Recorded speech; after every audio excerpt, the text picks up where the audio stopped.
Hello everyone and welcome back to Dragalia Foundry, a fan channel where everything Dragalia Lost can be found.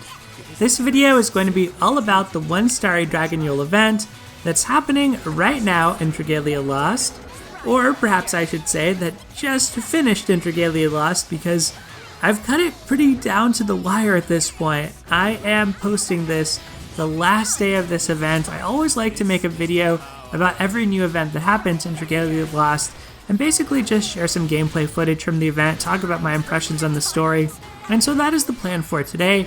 I know that a lot else is happening in Dragalia. We just got a new Asura raid battle in Trials of the Mighty. We also just today, at the time of posting, got the legend difficulty of Yaldabaoth. Those are things I plan to check out in time. Just need to do a little catching up since that's endgame content in the latter case, and it might take me a while to get my first clear. So I wanted to go ahead and post this video today here on the final day of this event, just to share my thoughts and impressions and basically talk about One Starry Dragonyule. So that's the plan for this video. Various gameplay footage in the background, including the trial, the invasion battle, the special ticket battle where you get to fight against a lot of gold slimes, and so on. Let's get into a discussion about the story though, as this, like other invasion events, interestingly, there seems to be a theme of conflict in these. There are two parties with opposing views. It's sort of a way that they justify the trial battle, even though the trial is usually against kind of a protagonist type character. So yeah, this time around, the two parties that were at odds with each other were the crew of Ilia and Mordecai, and on the other side, Ramiel and Nevin. And the theme of this event was really around parental love and the different forms in which that may appear.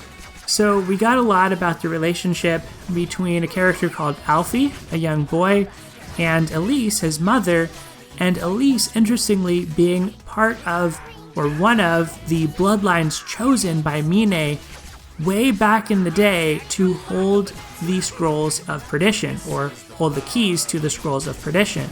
And so one thing about that bloodline relationship means that only your blood descendants are able to obtain that same type of power. And so Alfie is adopted into Elise's family. She loves him, he's her son, regardless, but he feels like he's not able to really be a true son to her because he can't inherit this burden that she's been bearing. And so it's an interesting study in these different types of relationships. It's a super short story. It didn't really go too in-depth. We do learn a little bit more about the Scrolls of Perdition, the fact that there are multiple keys, there's multiple fragments of this that are spread across different bloodlines, not just Nino's. We had Nino in a past event where he got that sort of explanation. And then the keepers of these keys also live pretty difficult lives in some ways, in secrecy and hiding.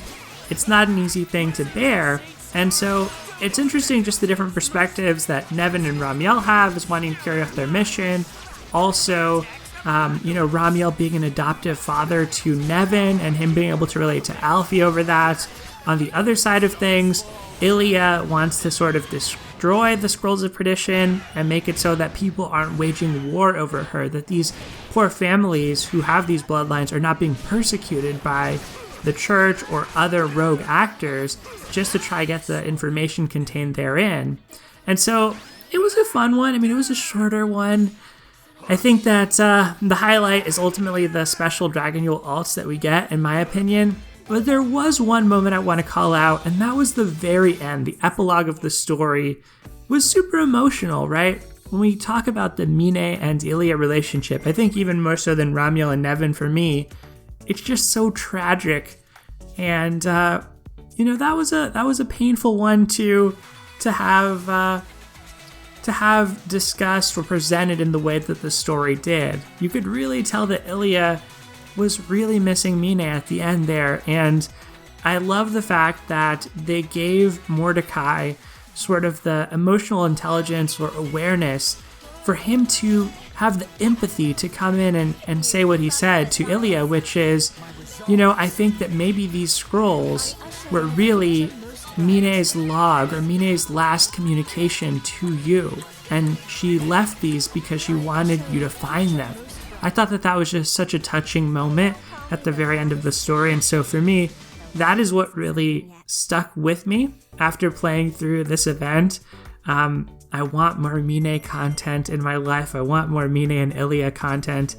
Of course, really just Ilia, who played a prominent role in this event, and not Meene, but in her absence was something kind of special. And so I just found that to be really poignant.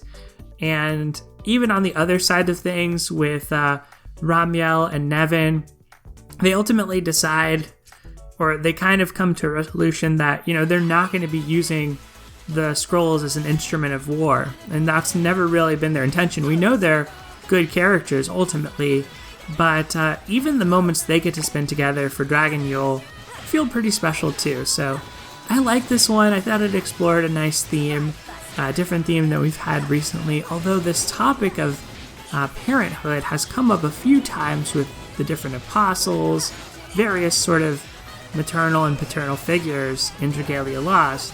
Still, I think it's one that was pretty well done. So all in all, I liked One Starry Dragonyule. Now, from a content standpoint, like gameplay content, the invasion events, I love the soundtrack and everything. I like that it's actually a snowy battlefield that's appropriate for the theme of the event, the time of year. But the gameplay content on them, it's just not really that special to me. And I don't know a more optimistic way to put that. I would say it's not by any means bad. I don't want to be negative about it at all. It just really doesn't do a whole lot for me. It's sort of just kind of filler content. That's the way I see the invasion events. The story, thankfully, the music are able to pick up the slack on that. But as you can see here, just kind of going through, decided to do manual play for the purpose of the video for some of these, to at least get a little bit of action going here, the possibility of mistakes, a little bit of excitement. But largely, this was just an auto experience for me, and ultimately ended up having to run a few extra times just to finish out, I think it's the 30,000 foes defeated. There's one endeavor like that where you get an epithet at the very end. Otherwise, it was really just daily play on this one. Slow and steady, just sort of managed to grind it out. I wonder if invasion events could use any kind of refresher, but as I say that, I also don't know that, they're so different than, let's say, facility events or raid events. In a lot of these cases, it is mostly the story and the music, the presentation that is the most compelling. In some cases, we do get genuinely hard Omega raid bosses, and that can also be compelling in a way. But as far as the gameplay content, usually that's not the selling point of these monthly events anyway, so I'd be curious to hear your take on it. That is going to do it for today though, everyone, so thank you as always for watching. Take care, and I'll see you next time.